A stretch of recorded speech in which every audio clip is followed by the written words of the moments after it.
Luckily, there's something immanent and transcendent beyond our limited senses that's guiding us to something so much better. We are back with another daily reflection on the Daily Vedantic.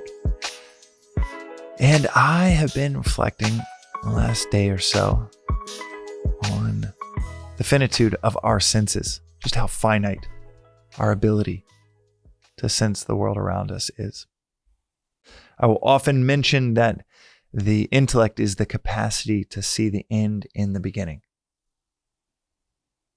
Wisdom is essentially the same definition, to see the end in the beginning. The capacity, I should say, the capacity. Are you capable of seeing the end in the beginning of the path you're about to take in life, the fork in the road? Saying this or taking this action versus an alternative. Are we capable of seeing the end in the beginning? And the more capable we are, the wiser we are. The less capable, it's pretty simple, the more blind we are. And I know that in my life, I am so limited in seeing the end in the beginning. So many catastrophic aspects of life have come from me thinking, oh, it's going to be this way, and then it ends up being disaster on the other side. So many incredible blessings and beautiful things in life came out of nowhere. I had no idea that was even an option, much less in the cards. How did I not focus on that from the get-go? Or something that takes a nice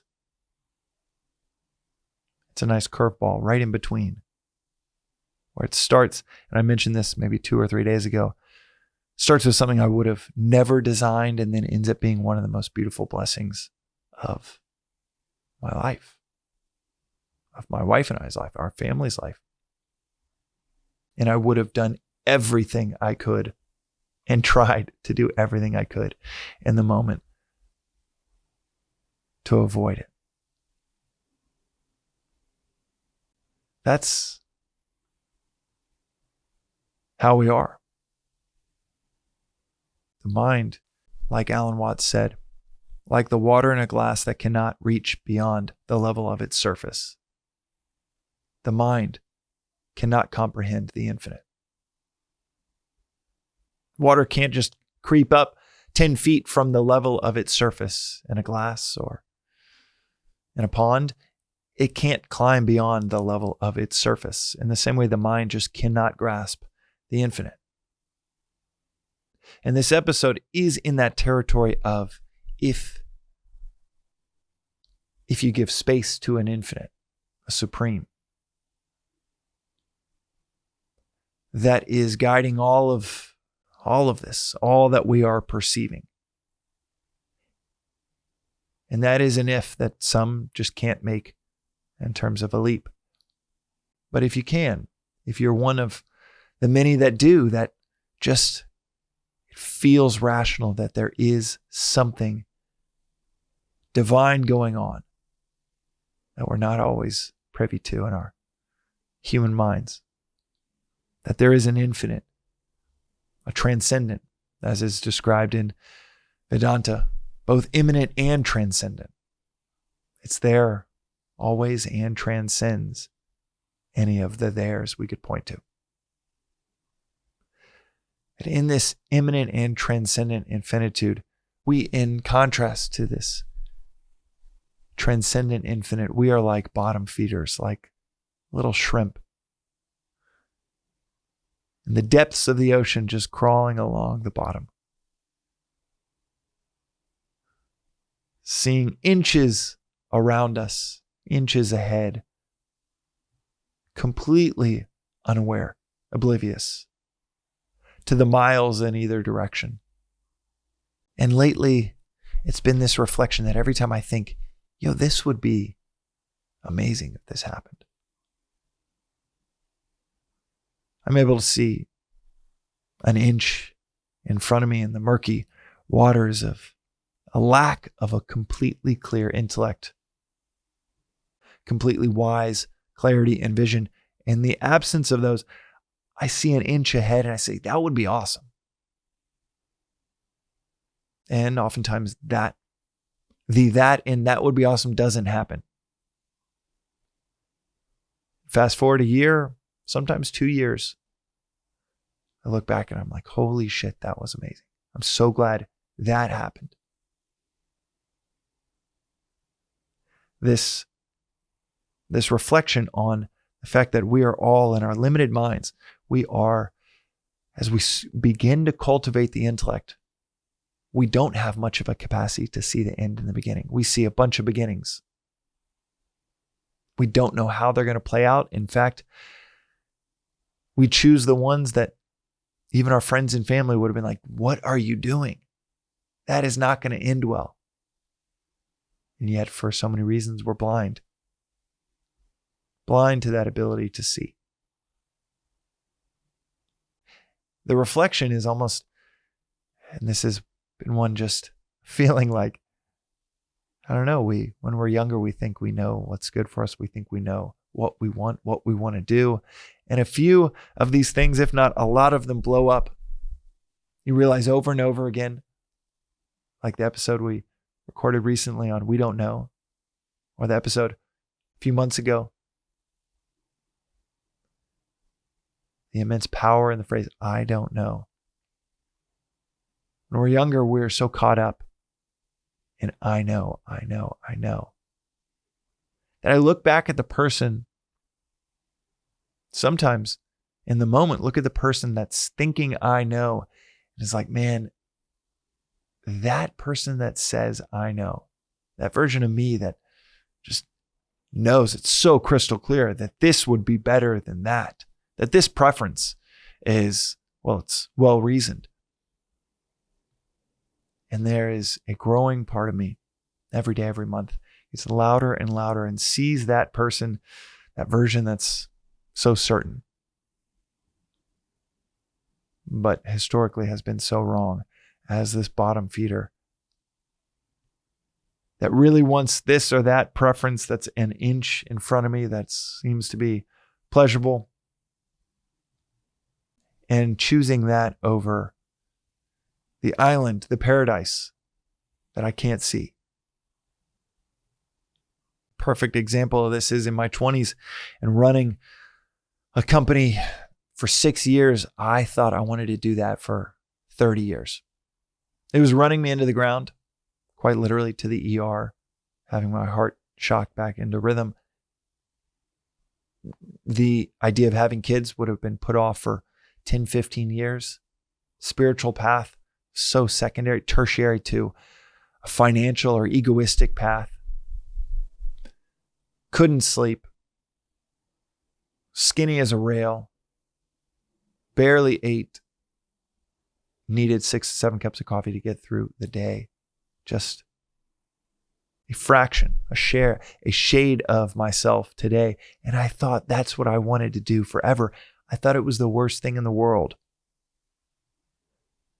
When no one would fund us in our final attempt to get funding 6 years in, and we knew we had to find a buyer, basically just Hail Mary, try to find someone to buy what we had spent 6 years building, 6 years and $72 million building, that was just crumbling in my fingers, in our fingers, and was just so certain in the midst of being so wrong on so many of those different fronts, in the midst of failing so many different ways on the way to the utter failure of the company. In the midst of all of it, thinking I knew, no, but I want this to happen. If we could just get this funding, praying for it constantly, then we'll be able to keep going and we'll be able to fix all of these issues right beneath the surface. Completely convinced I want to spend 30 plus years building that company like all of my heroes did with theirs. And that was about 9 years ago. And I look back, I'm like, holy shit. I had no idea what I was asking for. I'm so grateful, eternally grateful, top 3 amazing experiences in my life was that company failing. Destroying the ego that went around thinking I knew all of the things. Destroying the ego that comes from being on the sidelines, being like, well, I would have done it this way. I'm inculcated in this beautiful delusion of, I know I wouldn't have made those mistakes. I got to beautifully make all of those mistakes to know for certain I don't know shit. Not under the 50-year delusion of the person with season tickets that's never actually stepped foot on the court to know whether they know what they're doing or not, but is constantly providing feedback on, I would have done it this way. I would have thrown the ball that way. The perennial Monday morning quarterback, as they say. Got to go on the field and have that ego dismantled. The delusion that I knew what was best for me or for others or for my career completely destroyed. And it was beautiful. Sure, it was painful at the time, but any birth or rebirth is. But you wouldn't stay in the womb as the alternative.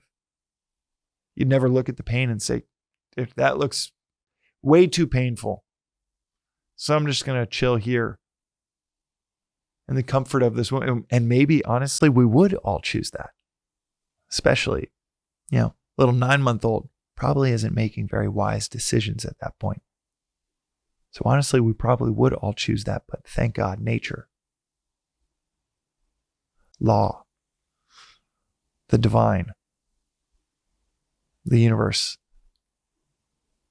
the supreme, luckily they all have different plans than what a 9-month-old, what a 26-year-old, what a 55-year-old might have. All of us with our limited vision, feeding on the scraps of our likes and dislikes, our preferences, things that we think are pleasure, but have long-term pain latent within them. All of the things that we think we want. And luckily, there's something immanent and transcendent beyond our limited senses that's guiding us to something so much better. Falling into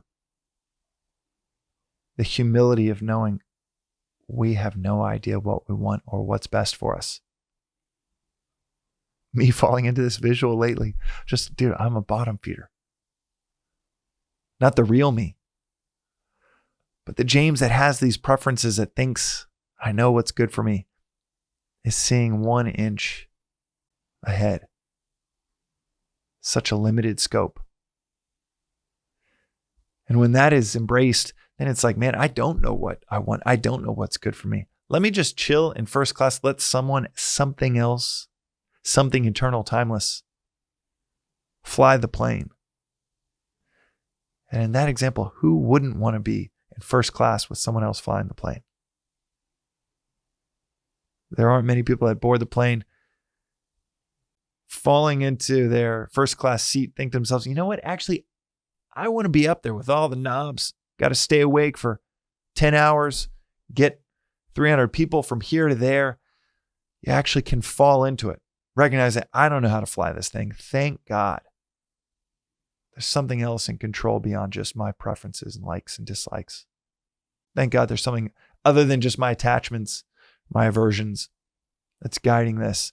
And when we lean into that, thank God that there's something beyond just our limited senses creating our path.